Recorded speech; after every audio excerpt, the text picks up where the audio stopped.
Amnesty International, it just told, again, the biggest lie. And unfortunately, many people believe it and it has to be refuted. It's a very dangerous lie.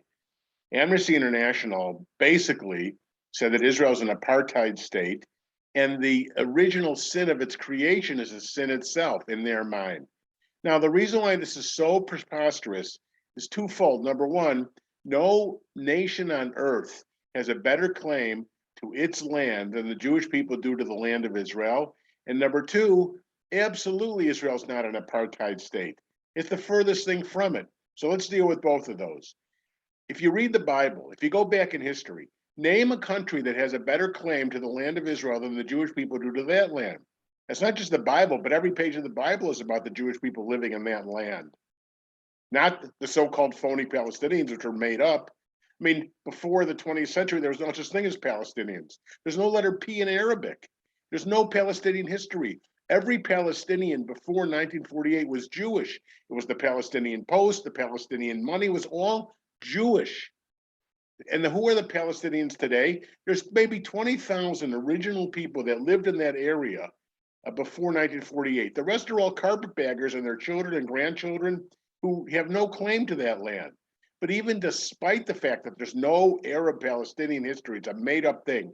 The King of Jordan has said it. Many Arab scholars have said it. It was created as a divisive event, phony people to hurt the Jews. That was the reason they were created. Now, there were many refugees in World War II, millions and millions, tens of millions, and they were all resolved.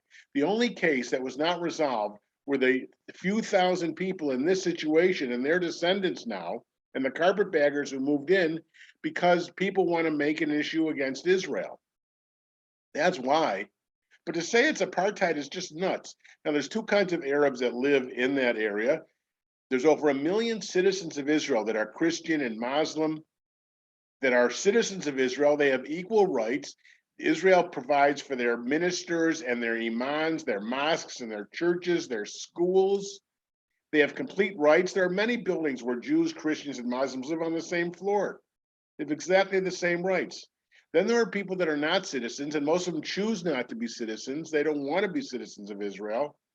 They are called refugees, but have you been to their villages? They have beautiful shopping centers and apartments. Now, they keep a few showcases of poor buildings to make it look like it when the media there, and they tell these complete lies. They just tell these lies, outright lies. And if you think about it, you name a country in the Middle East where Arabs are freer than the state of Israel. There's none, none. Or Christians. Name a country in the Middle East where Christians are safe besides Israel, or gays, or women have equal rights. You know that there are Arabs on the Supreme Court of Israel. There are Arabs in the Knesset of Israel. There are Arabs in the Knesset of Israel that preach against living against the Jewish state, and they're still allowed in Israel. There's free speech. It's one of the freest countries in the world. So to say it's an apartheid nation is just a complete lie. Amnesty International is selling this lie, the same kind of Jew hatred lie we've heard for thousands of years, and they're just transforming it to Israel. They don't want Israel to exist. They think there should be 64 Muslim countries. There should be 35 Arab countries instead of one Jewish country.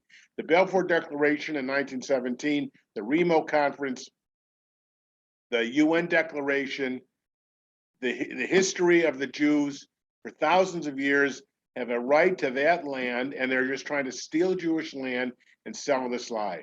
Now, it's very sad and sick that so many people believe it, but Amnesty International's lie has to be countered. It's a radical lie that Jews have a right to that land. They're doing the best they can in a very dangerous situation when you have many nations that have pledged to destroy them. I mean, the Hamas in Gaza have pledged to kill every Jew in the world and to destroy Israel. That's what you're talking about when you're talking about Palestinians. So what other country in the world has to justify its existence besides the state of Israel? Why is that? Because of Jew hatred. It's just pure anti-Semitism. And that has to be countered directly.